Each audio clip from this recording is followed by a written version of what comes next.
کہ جاؤ پوچھ کے رہو۔ وہ دوبارہ آئے، دوبارہ وہی سوال کیا کہ چچا کیا میرے نصیب میں آپ پر قربان ہونا لکھا ہے؟ کیا میرے نصیب میں آپ کی نصرت کرنا لکھا ہے؟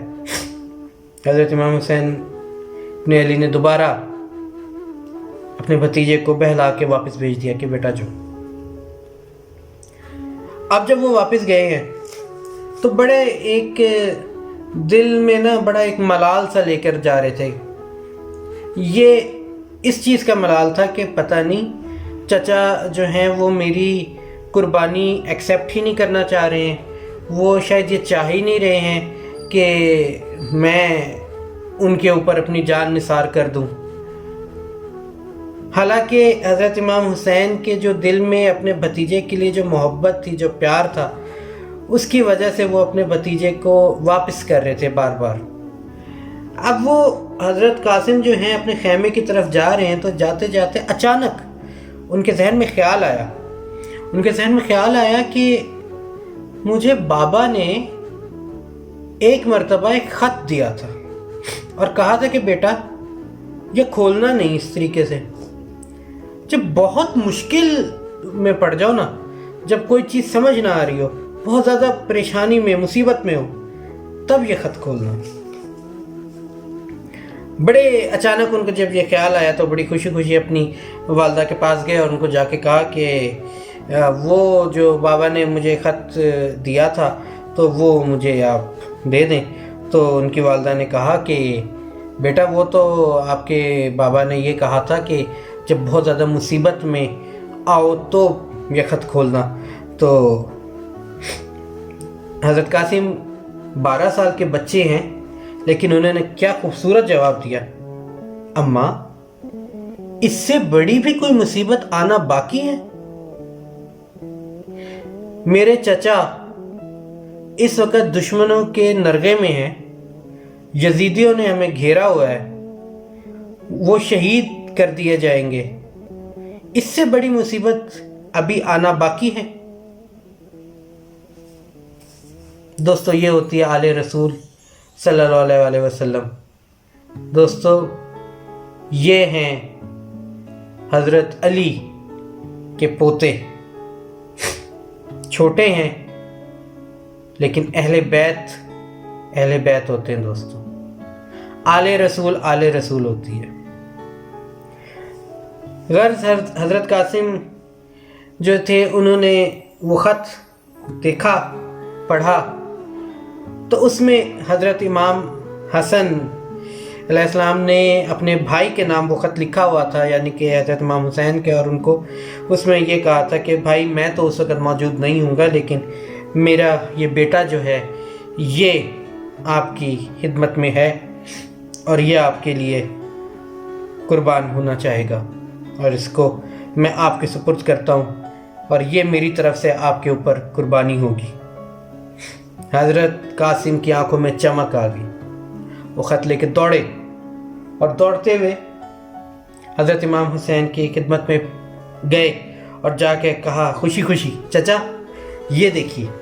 وہ بچوں کو خوشی ہوتی ہے کہ جی وہ جیسے کہ اب تو میں سفارش اتنی بڑی لے کر آ گیا ہوں تو اب تو مجھے ضرور اجازت مل جائے گی۔ تو جب وہ لے کر گئے تو حضرت امام حسین نے وہ خط پڑھا، پڑھنے کے بعد ان کی آنکھوں میں آنسو آ گئے۔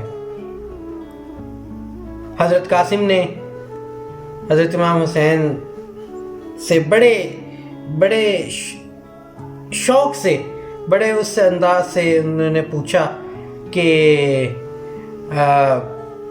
چچا جان اب تو اجازت ہے نا مجھے آپ کے اس پہ مطلب شہید ہوں میں بھی، اور میں آپ کے اوپر میں قربان ہو جاؤں اور میں بھی جنگ میں حصہ لوں؟ تو ابھی بھی حضرت امام حسین ابن علی نے یہ نہیں کہا کہ ہاں بیٹا تمہارا نام بھی شہداء میں ہوگا۔